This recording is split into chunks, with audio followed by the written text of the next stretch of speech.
আসসালামু আলাইকুম। ওয়ালাইকুম আসসালাম। কি অবস্থা ভাই, ভালো আছেন? এই তো আলহামদুলিল্লাহ ভালো আছি। ঈদ কেমন করলেন?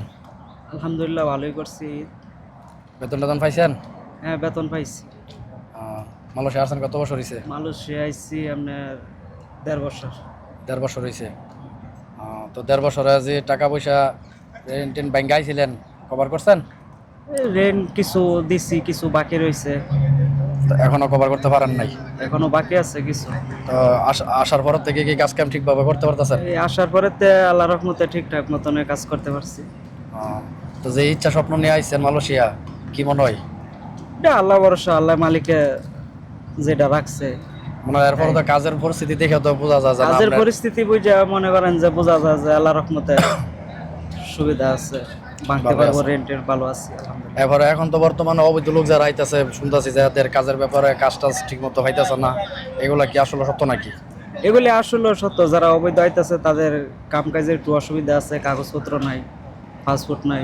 যারা বৈধ বৈধ আছে তাদের সুবিধা আছে। তো আপনি কি কাজ করতেছেন এবার? আমি এখন কনস্ট্রাকশন সাইডে কাজ এই করতেছি। যে এই প্রজেক্টে কাজ করতেছেন না? হ্যাঁ, এই প্রজেক্টে কাজ করতেছি। এটা তো মানে নতুন আইছেন এখানে, হ্যাঁ, এখনো নতুন আইছে এখানে, কাজ চালু হয় নাই। এখনো চালু হয় নাই এখানে কাজ। তো চিন্তাধারা কি দেশে যাবেন কত বছর পরে?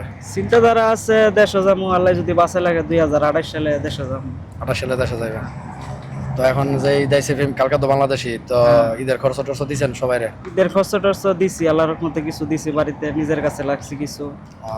নিজে তো কিছু লাখা লাগে না, চলাফেরা করার কষ্ট জায়গা। তো বাড়িতে কি ফ্যামিলি সবাই ভালো আছে? হ্যাঁ, আলহামদুলিল্লাহ সবাই ভালো আছে। তো এখন যে মনে করেন স্যালারি পাইতেছেন, যে বেতনটা পাইতেছেন, এই বেতন দিয়ে সংসার চালায় কিছু টাকা পয়সা কি মানে করা যায়, সেভ করা যায়? আল্লাহর রহমতে আছে, কিছুটা থাকে সংসার চালায়, রেন্ট টেন দিয়ে কিছুটা আপাতত থাকে গিয়া। তো এখন যারা কলিং আসতেছে, কলিং আসতে তো কি ভালো হইব নাকি কি মনে করেন যে যারা এখন আমি বর্তমানে মনে করি যে কলিং এতে ভালো হইব বৈধতা দিলে, যারা অবৈধ আছে তাদেরকে সুযোগ দিলে, বৈধতা দিলে। আর আসলে- কলিং এ আসা আসলে মনে করেন যে কাম যারা সুবিধা করতে পারতেছে করতেছে, আর যার সুবিধা নাই, পয়সা রয়েছে, কাম কাজ নাই, বেতন পানা, আমি মনে করি যে কলিং এ না আসাটাই ভালো।